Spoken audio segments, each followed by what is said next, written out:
Empecemos. Hace 4 días la Corte Interamericana de Derechos Humanos condenó al Estado colombiano por los 11 desaparecidos del Palacio de Justicia. Pero la noticia será mucho mayor. Según la Fiscalía, habría más de 90 desaparecidos, nuevas fosas comunes, otras exhumaciones y aterradores testimonios que hablan de torturas y ejecuciones de la fuerza pública dentro del Palacio durante la retoma. Juan Roberto Vargas jaló la pita y encontró que habrá muchos más implicados y que las órdenes de captura están listas.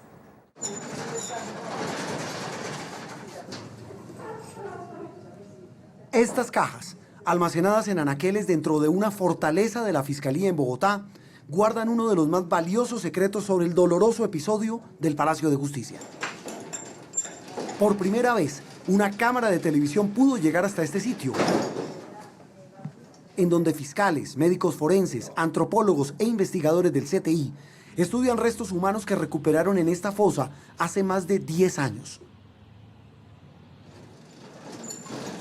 Las cajas guardan los restos de decenas de personas. El hallazgo de estos huesos, así como otras pruebas, le permiten a la Fiscalía concluir que los desaparecidos hace casi 30 años en la toma y retoma del Palacio de Justicia no son 11, como acaba de decir la Corte Interamericana de Derechos Humanos en su condena a Colombia. Son 92, o incluso pueden ser más. Nosotros encontramos, porque exhumamos de esa fosa común 92 cajas con restos óseos como estos. Este nuevo y sorprendente dato sobre lo ocurrido el 6 y 7 de noviembre es uno de los que hoy revela sin ninguna duda este hombre, el vicefiscal general de la Nación, el líder del grupo élite de investigadores que se ha dedicado a rastrear lo que pasó. No, yo me fui de aquí a los 4 años. Esa misma tarea, la de armar el rompecabezas sobre lo que ocurrió hace casi 30 años, la ha asumido este joven, y por una muy poderosa razón. Su mamá es una de las desaparecidas del Palacio de Justicia. Mi mamá la llevaron para el Cantón Norte con otras 2 de las mujeres, la torturaron y la asesinaron. Pero Juan Francisco Lanao Anzola no es el único. Ana María Videgaín es otro de los rostros de la tragedia del Palacio. Te quiero tanto, que todas mis racionalidades fueron rotas por el amor que te tengo y la tristeza que me da tu partida. Su esposo, el magistrado auxiliar del Consejo de Estado Carlos Horacio Urán, fue uno de los rehenes. Incluso alcanzaron a hablar por teléfono en plena toma.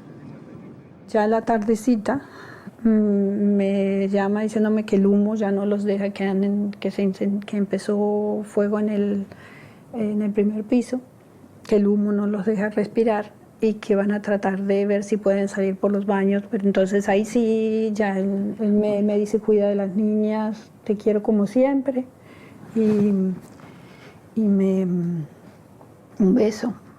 Urán salió vivo del lugar, como lo registró este video y como lo constataron varios testigos. Pero 2 días después de la toma, apareció muerto dentro del palacio, en medio de los escombros. Tenía un tiro de gracia en la cabeza. Pues yo tenía como la esperanza de que él tenía que sobrevivir a todo eso. Él no podía aceptar que él podía morir. O sea, porque no había ninguna razón ni para que el M-19 lo mataran ni para que los militares lo mataran, porque lo iban a matar, ¿no? O sea, a mí no se me ocurría. Fue reciente, eso fue por ahí unos 5 meses antes de que pasara todo. Juan Francisco Lanao tenía 18 meses cuando ocurrió la toma al palacio. Su mamá, la abogada Gloria Anzola, lo llevó ese 6 de noviembre, como todos los días, a la guardería antes de ir a su oficina en el centro de Bogotá. Gloria dejaba su carro en el Palacio de Justicia porque su tía, la entonces magistrada del Consejo de Estado, Aide Anzola, le prestaba el parqueadero. La oficina de su mamá era hacia ese lado, ¿cierto? Hacia ese lado, sí. Casi que derecho así. De para allá unas 4 cuadras más o menos. Más o menos. Y se mete por el parqueadero, que es por el lateral, supongo. Ajá. No, ella entraba al parqueadero del Palacio de Justicia. Que era por abajo, que ese es abajo. Creo que sí. O sea, sí, era en el sótano. Esa fue la última noticia que la familia de Gloria tuvo de ella. Lo único claro que tenían sus seres queridos es que Gloria estaba dentro del palacio cuando comenzó la toma por parte del M-19. Lo que me cuentan es mi papá al ver eso, llama a la oficina de mi mamá, contesta la asistente llorando, dice que mi mamá alcanzó a llegar al palacio, pero que estaba revisando un proceso y que pues no ha subido, pero estaba atacada llorando porque ya la situación se estaba poniendo muy tensa. Es decir, No volvieron a saber nada hasta que comenzaron las extrañas llamadas. Estas llamadas decían que mi mamá estaba sufriendo mucho, que la tenían en guarniciones militares. El mensaje fundamental era: Gloria está sufriendo mucho. Hemos venido insistiendo en la necesidad de avanzar en la investigación de todos los magnicidios. El caso de Gloria Anzola es apenas uno de los tantos que intenta descifrar el vicefiscal y su equipo. Hay, digamos, indicios de que hay más desaparecidos que aún falta por investigar. ¿Dónde están? Por supuesto, nosotros tenemos claridad porque es que las mismas víctimas se han acercado ante la Fiscalía. Los familiares de las personas que pudieron ser desaparecidas o pudieron desaparecer en el Palacio se han acercado, incluso han aportado sus muestras de ADN para poder hacer los cotejos. Juan Francisco no pierde la fe. Y esto usted lo hizo Para la memoria, para todo el tenerlo en proceso. justicia y paz. Ajá. Recopila fotos, documentos y hasta recortes de prensa que tiene listos para tratar de rastrear y encontrar a Gloria Anzola, su mamá. Mi mamá acá, Su papá. mi papá y Aida Anzola. Y ya la Fiscalía le tiene una respuesta que a la vez se convierte en otra explosiva revelación hasta ahora desconocida. Si los restos de Gloria no están entre los 92 esqueletos recuperados en la fosa del Cementerio del Sur hace más de 10 años, podrían estar en otras fosas, en otros sitios. Nosotros tenemos alguna información sobre que es importante seguir mirando en Cundinamarca, seguir mirando en el Meta, tal vez por allá en fosas comunes o en cementerios podamos llegar nosotros a encontrar personas que se han reportado como desaparecidas, que no han sido identificadas y sobre las cuales nosotros, ni la justicia, ni los familiares, ni la sociedad hasta el día de hoy tienen alguna información. Pero volvamos a los restos que ya encontraron. Su hallazgo es apenas el punto de partida de un trabajo demasiado complicado. Establecer de quiénes se trata, cómo murieron y por qué terminaron ahí. Esperamos nosotros, después de poder identificar e individualizar a estas 92 personas o 92 hallazgos que tenemos de los restos del Palacio de Justicia, poder avanzar un poco más en la estructuración de la verdad en el caso del Palacio de Justicia. De hecho, estos análisis de la Fiscalía ya han arrojado sus primeros resultados que confirman que estos 92 esqueletos son de desaparecidos del Palacio. En septiembre de este año, identificaron plenamente a 2 personas que estuvieron en la toma. Se trata de una mujer procedente de Cali, que era guerrillera del M-19. Los restos fueron cotejados con el ADN de sus familiares y coincidieron plenamente. Los huesos ya se los entregaron a sus seres queridos. Lo mismo pasó con un guerrillero panameño. Su familia ya recibió una caja como estas con sus restos. Aquí intentamos establecer cuáles son las causas de la muerte. Por ejemplo, En este caso, usted puede observar que aquí encontramos, al parecer, un orificio causado por un proyectil. ¿Esas pruebas qué tan confiables son, vicefiscal? Son pruebas científicas que nos dan una probabilidad de más del 99%. ¿Dónde está su mamá? Ahí. Juan Francisco ha hecho parte de esa tarea de sabueso. Ha recorrido juzgados, se ha entrevistado con sobrevivientes de la toma y, por supuesto, ha visitado a la Fiscalía para tratar de obtener noticias. De los del Palacio de Justicia que suena allá, yo la única persona con que hablé fue con Aida Anzola. ¿Y ella no la vio? Ella no la vio, pero sí sabía que tenía que llegar ese día y que su rutina era esa. Pero mientras Juan no tiene pistas, la Fiscalía sí ha avanzado en otro aspecto. Hoy tiene bajo protección a testigos hasta ahora desconocidos que no se habían atrevido a contar su historia y que ya han dado detalles de cómo a decenas de sobrevivientes los torturaron dentro del mismo Palacio de Justicia. Nosotros tenemos testimonios de sobrevivientes.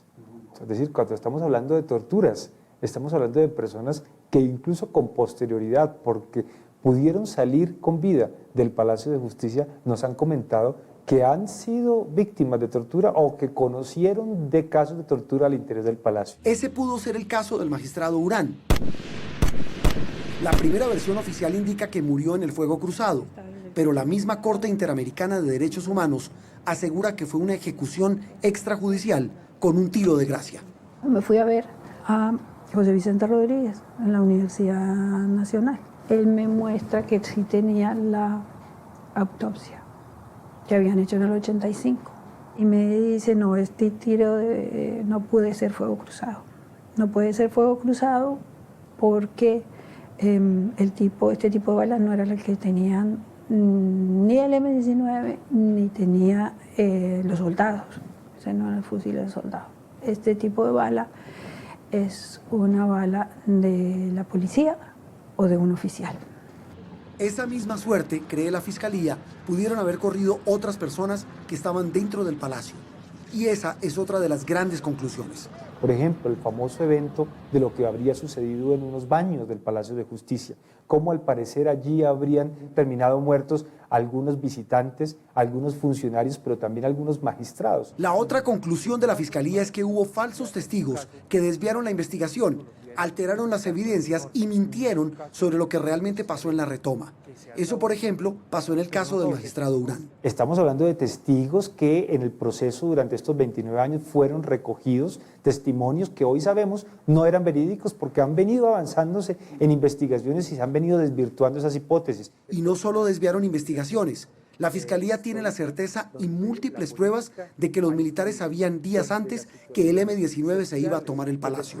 Incluso a esa operación los militares la llamaron ratonera. Por ejemplo, el hecho de que justo solamente unos minutos después de la toma ya pudiéramos haber contado con tanques en las inmediaciones del Palacio de Justicia, cuando tal vez los desplazamientos habrían tomado un lapso mayor. Por todos estos nuevos indicios, la Fiscalía se alista a ordenar la captura de militares y por primera vez de miembros de inteligencia de la policía y agentes del DAS. Ya llegó aquí a las 11 de la mañana, más o menos, un poco antes. Pero a Juan Francisco estas decisiones no le dicen mucho.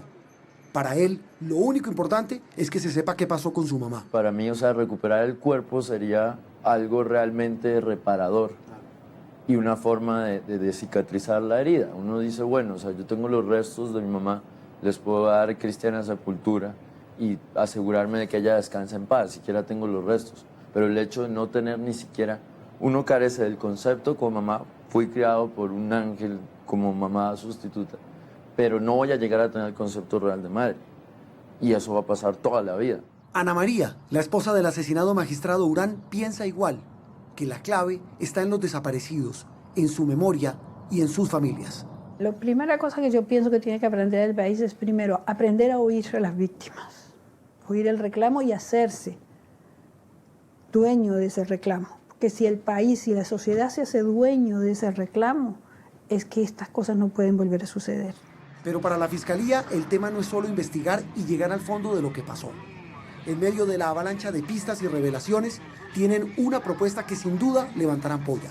No es fácil entender, como usted lo ha dicho, que personas que participaron en la toma del Palacio de Justicia hoy sean reconocidos políticos que además están ayudando activamente en la construcción de la paz y de la democracia en Colombia, mientras que aquellos que participaron en la retoma por haber excedido el uso de la fuerza en esos casos estén hoy privados de la libertad.